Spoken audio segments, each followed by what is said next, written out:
ایک عمل دیتا ہوں، بہت زندگی میں کام آئے گا ان مبارک گھڑیوں کے حوالے سے. ایک عمل دیتا ہوں اور اس سے بہت فائدہ ہوگا.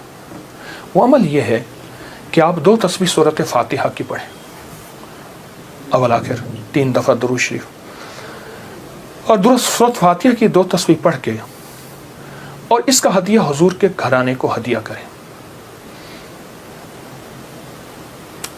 اور اگر چاہیں تو 2 تسبیح سورۃ اخلاص کی پڑھ لیں، 2 تسبیح سورۃ اخلاص کی، اور اس کا ثواب حضور کے گھرانے کو ہدیہ کریں. اور یہ سورۃ اخلاص کا پڑھا ہوا ہدیہ اللہ کی رحمت سے نوروں میں، برکتوں میں اور اللہ کی رحمتوں میں پہنچتا ہے 100%. اور حضور کے گھرانے کو ہدیہ کریں. اور حضور کے گھرانے میں حضور کی بیویاں، بیٹیاں، داماد، نواسے، نواسیاں، یہ حضور کا گھرانہ ہے. اور اس حضور کے گھرانے میں یہ حسینی قافلہ بھی حضور کا گھرانہ ہے. ان کو ہدیہ کرے حضور کے گھرانے کو، اور جو مراد مانگے اللہ عطا کرتا ہے. اور یہ مسلسل عمل کرتے رہیں. آپ دن کے کسی وقت صبح شام 2 تسبیح سورۃ اخلاص پڑھ لیں، ہر دفعہ بسم اللہ الرحمن الرحیم 7 پڑھیں، اور اول آخر درود پاک پڑھیں، اور پھر یہ تسبیح آپ ان کی خدمت میں ہدیہ کر دیں. آپ کا کوئی مسئلہ ہے، آپ کی کوئی مشکل ہے، آپ کی کوئی پریشانی اور ناممکن ہے، اس مسئلے، مشکل اور پریشانی میں یقیناً آپ کے لیے خیر کی، برکتوں کی اور رحمتوں کی اور خوشیاں خوشحالوں کی راہیں کھلیں گی. بے اولاد ہیں، بے گھر ہیں، بے در ہیں، درد مند ہیں، مریض ہیں، کوئی افاقہ نہیں ہو رہا، جادو، جنات، اثرات، بندشیں، ناکامیاں، مشکلات، راستے بند ہیں، کوئی زندگی کی مشکل ہے جہاں آپ کہتے ہیں کہ بس ہم ٹھہر گئے ہیں اور اس کا حل صرف موت ہے، اس کے علاوہ کوئی راستہ نہیں، تو آپ بہت زیادہ حیرت انگیز یہ وظیفہ اور بہت حیرت انگیز یہ تجربہ پائیں گے اور اس کی برکات پائیں گے. چند دن، چند ہفتے زندگی میں اس کو شامل کریں. میرا تو مشورہ تھا کہ ساری زندگی اس کو اپنی زندگی میں شامل کر لیں. ساری زندگی اس کو اپنی زندگی میں شامل کر لیں. آپ گمان نہیں کر سکتے کہ آپ کو اس کا نتیجہ، اس کا رزلٹ کیا ملے گا. گمان نہیں کر سکتے، آپ سوچ نہیں سکتے اس کی خیریں آپ کو کیا ملیں گے، اس کی برکتیں آپ کو کیا ملیں گی. میرے پاس اتنے تنگ دست اور پریشان لوگ آئے جو زندگی کی بازیاں ہار چکے تھے اور جو خدا نہ خواستہ خودکشی کا سوچتے تھے اور برے برے خیال آتے تھے. میں نے انہیں کہا کہ 2 تسبیح صبح، 2 تسبیح شام پڑھ لو. اگر صبح شام پڑھ لیں تاثیر بڑھ جائے گی. اور ہاں، ایک چیز اور بھی عرض کروں گا اس شہادت حسین کی نسبت سے، قافلہ حسینی کی برکات کی نسبت سے ایک چیز اور بھی عرض کروں گا. اگر یہی سارا دن پڑھتے رہیں، یعنی 2 تسبیح صبح شام پڑھ لیں اور سارا دن اس کے علاوہ کھلا پڑھتے رہیں، تو اس سے ایک فائدہ اور ہوگا، اور وہ فائدہ یہ ہوگا آپ کو، اور حیرت انگیز فائدہ ہوگا کہ آپ کی تاثیر زیادہ ہوگی، مسائل جلد حل ہوں گے، مشکلیں دور ہوں گی، پریشانیاں دور ہوں گی، اور آپ کو زندگی میں خیر کے موقع زیادہ ملیں گے، ترقیاں اور کامیابیاں بڑھ چڑھ کے ملیں گی. ان ہستیوں نے اللہ سے مانگنا سکھایا ہے، اللہ سے لینا سکھایا ہے، اور اللہ کے خزانے بھرے ہوئے ہیں. ان ہستیوں نے وہ زندگی کا سفر سکھایا ہے.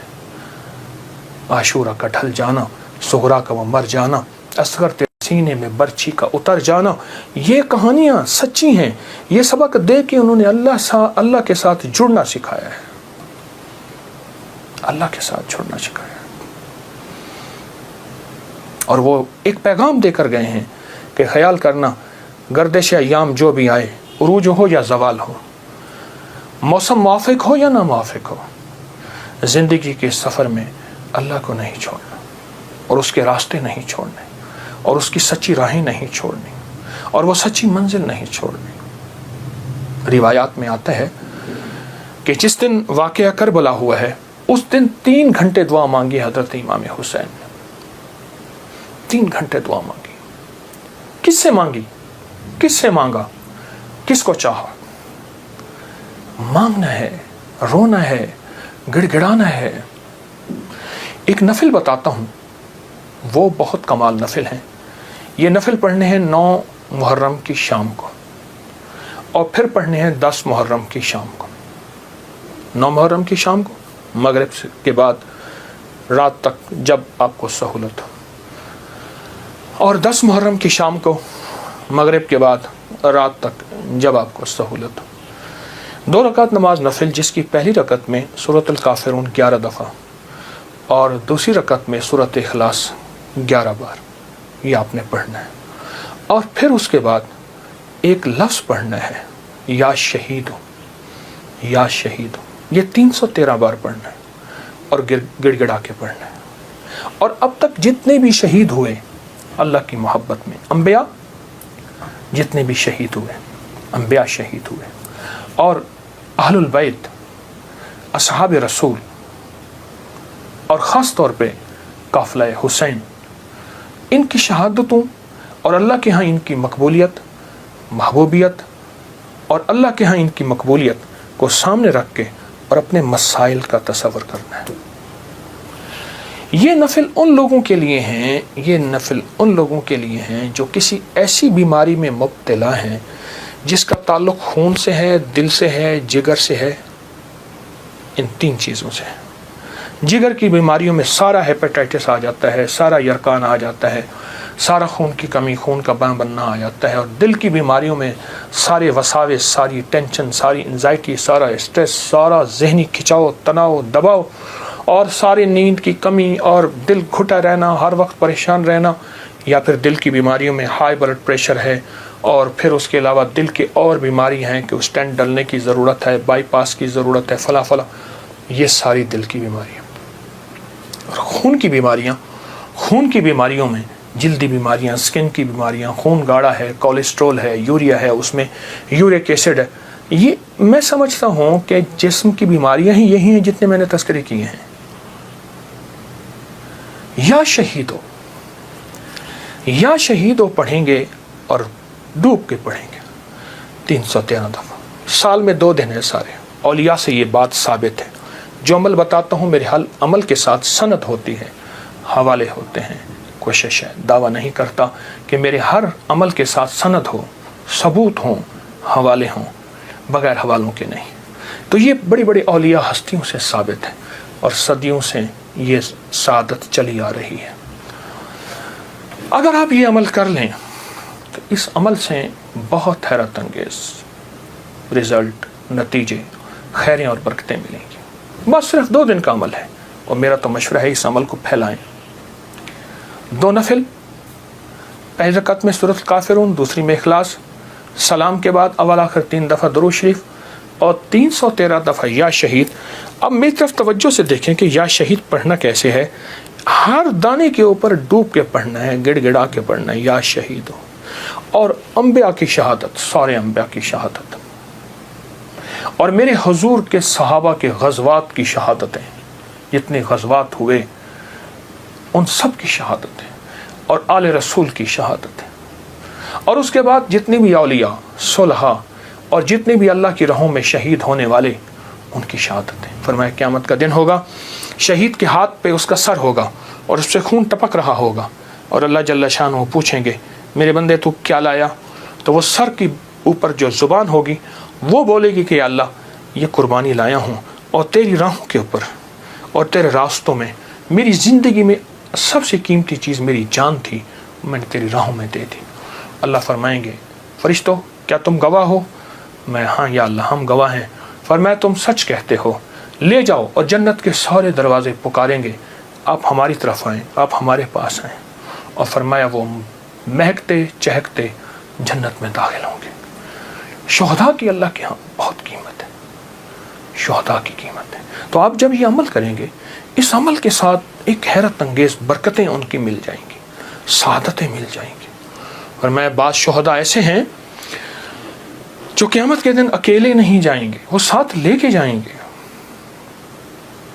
حاجی سفارش کرے گا، حدیث میں آتا ہے، مفہوم ہے۔ حافظ قرآن عامل بعامل سفارش کرے گا، آقا کا فرمان ہے صلی اللہ تعالی علیہ وسلم کا، اور شہید سفارش کرے گا، اور بھی بہت سے لوگ سفارش کریں گے۔ تو اس عمل کے کرنے والا شہداء کے ساتھ نسبتیں پاتا ہے۔ اور اس عمل کے کرنے والے کے تعلق شہداء کے ساتھ ہے. اس عمل کو ضرور کیجیے گا اور زندگی کی ترتیب بنا لیں. 9 اور 10 محرم کو اس عمل کو کبھی نہ بھولیے گا. سحری کا ایسا وقت جس وقت لوگ کھا رہے ہیں، کھانا کھاتے ہوئے پہلے نفل پڑھ لیں، دعائیں قبول ہوتی ہیں. اور جب آپ پریشان ہوں اور آپ کو کسی سٹینڈ پہ کھڑے ہیں، ٹیکسی نہیں مل رہی، گاڑی نہیں مل رہی، جہاز نہیں مل رہا، اور آپ بے چین ہیں، آپ کو سخت بھوک لگی ہے، سخت بے چین ہے، اس وقت صبر کریں، دل ہی میں دعا مانگیں، قبول ہوتی ہے. قبول نہیں ہو رہی، سوچیں دینے والے کی کمی نہیں، میرے لینے میں کمی ہے. بار یہ دعا پڑھتا ہے جو ابھی میں بتا رہا ہوں، جو مانگتا ہے قبول ہوتی ہے. صدیوں سے 14 صدیوں سے زیادہ تجربات کتابوں میں لکھے ہیں. اگر یہی دعا اسی رات میں 27 بار پڑھی جائے، 20 منٹ گھنٹہ اگر اس دعا کی اس کیفیت میں لگا دیں، بہت قبولیت ہے، بہت قبولیت ہے.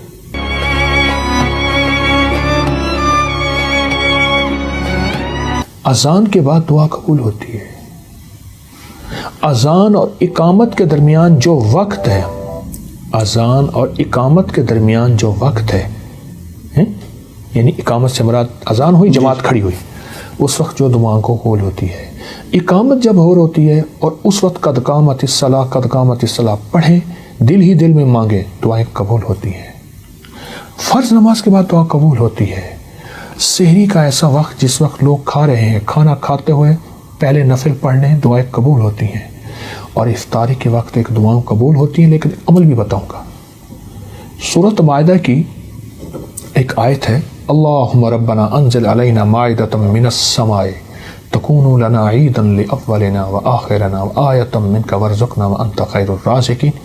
جو یہ آیت 11 دفعہ پڑھے گا دعائیں قبول ہوں گی. سبحان اللہ. والدین کی دعائیں قبول ہوتی ہیں. کسی مضطر بے چین کی دعا قبول ہوتی ہے. اور جب آپ پریشان ہوں اور آپ کو کسی سٹینڈ پہ کھڑے ہیں، ٹیکسی نہیں مل رہی، گاڑی نہیں مل رہی، جہاز نہیں مل رہا، اور آپ بے چین ہیں، آپ کو سخت بھوک لگی ہے، سخت بے چین ہے، اس وقت صبر کریں، دل ہی میں دعا مانگیں، قبول ہوتی ہے. کیونکہ مضطر بے چین کی دعا قبول ہوتی ہے. سبحان اللہ. اور آپ اگر سمجھتے ہیں کہ ہماری دعائیں قبول نہیں ہو رہی، سوچیں دینے والے کی کمی نہیں، میرے لینے میں کمی ہے. میری کہاں کمی ہے؟ کوئی ایسا گناہ ہے جو میں نہیں چھوڑ رہا، جس کی نحوست مجھے دعاؤں کے سامنے آ کے کھڑی ہو جاتی ہے. کسی کی بد دعا ہے، کسی کی تکلیف ہے، کسی کا ایسا نظام ہے جو میری دعاؤں میں مجھے تکلیف دے رہا ہے، اور میری کوئی خطا ہے.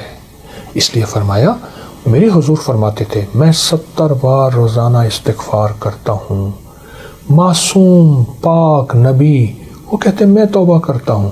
تو ہمیں بھی تو استغفار کرنا چاہیے.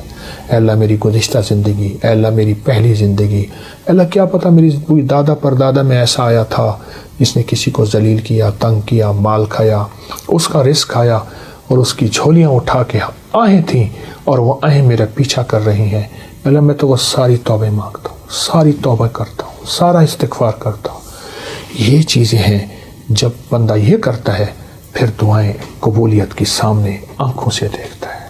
تو ان چیزوں کا بھی تو خیال ضروری ہے. توبہ کا ذکر ہو رہا ہے، توبہ کی رات 15 شعبان معظم جو ہے وہ آ رہی ہے، اور ہر شخص جو اس رات گریہ زاری کرتا ہے، توبہ کرتا ہے، اس رات کے وہ خاص وظائف عنایت کرنا چاہیں. حدیث میں آتا ہے کہ جو بندہ 27 بار یہ دعا پڑھتا ہے جو ابھی میں بتا رہا ہوں، جو مانگتا ہے قبول ہوتی ہے. مجھے کئی لوگوں نے بتایا، میرے پاس کئی تجربات ہیں. اچھا، صدیوں سے 14 صدیوں سے زیادہ تجربات کتابوں میں لکھے ہیں. اگر یہی دعا اسی رات میں 27 بار پڑھی جائے اور گڑ گڑا کے پڑھی جائے، اللہم اغفر لی ولوالدی وللمؤمنین والمؤمنات والمسلمین والمسلمات الاحیاء منہم والاموات. ایک روایت میں پہلے